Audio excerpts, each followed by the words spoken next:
Hi everyone, my name is Steven. I'm the Vice President and General Manager of Trakref here at Fexa, and I'm here today to talk to you about HVAC and refrigeration, the changes we're seeing here in 2026, and what facilities management teams can do to get ahead.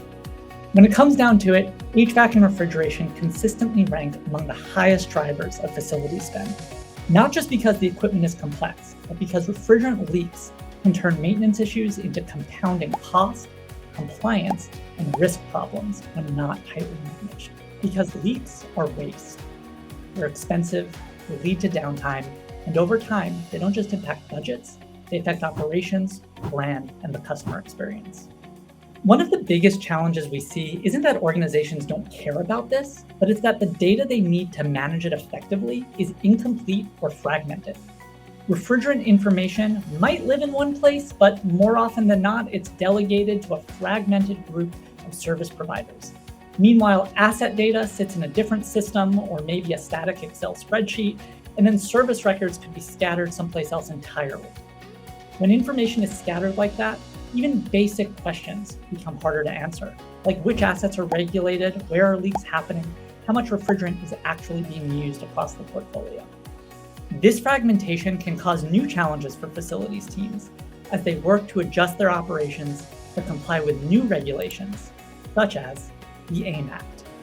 Since January 1st, 2026, refrigerant regulations have expanded in two meaningful ways.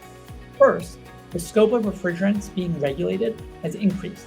The AIM Act now covers HFCs, which are common refrigerants such as R410A and R32. Second, the charge size threshold has dropped significantly. Previously, only assets with a 50-pound charge and up were regulated, whereas under these new rules, the threshold drops to 15 pounds of a regulated HFC in a single circuit. And the stakes are real. Under the AIM Act, non-compliance can result in penalties of up to $60,000 per violation per day. That's a meaningful financial risk for organizations that aren't prepared. But I want to be clear, this isn't just about avoiding fines. Facilities leaders already understand the basic truth. You can't manage what you're not measuring. They've long wanted better visibility into their HVAC and refrigeration assets, like knowing what equipment they have, where they're located, what refrigerants are in use, and which assets are driving the most cost and risk. The AIM Act gives leaders an external reason to prioritize something that already makes good business sense. So the question becomes, where do you actually start?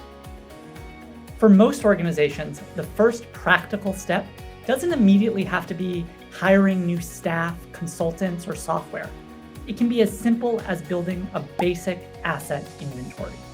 That means creating a clear and living picture of what HVAC and refrigeration equipment you have across your portfolio, and then understanding which of those assets may fall under current or upcoming regulations. You don't need to be perfect on day one. You just need a starting point. To help with that, we've created a downloadable asset inventory worksheet that teams can use as a simple way to get organized and begin collecting the right information. We also have a detailed blog that walks you through how to think about an effective asset inventory, what information matters most, and how to avoid common pitfalls, all of which you can find on our website at fexa.io. And if you're not sure how exposed your organization might be to these new regulations, or what steps might make the most sense given your portfolio, speaking with one of our experts can help you pressure test your assumptions and understand what applies to you. These new regulations don't have to be overwhelming.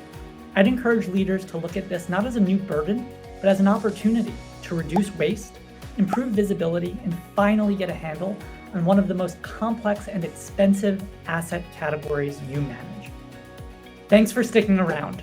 For more information, you can follow Fexa on these platforms or visit fexa.io. Stay tuned for more videos. Bye.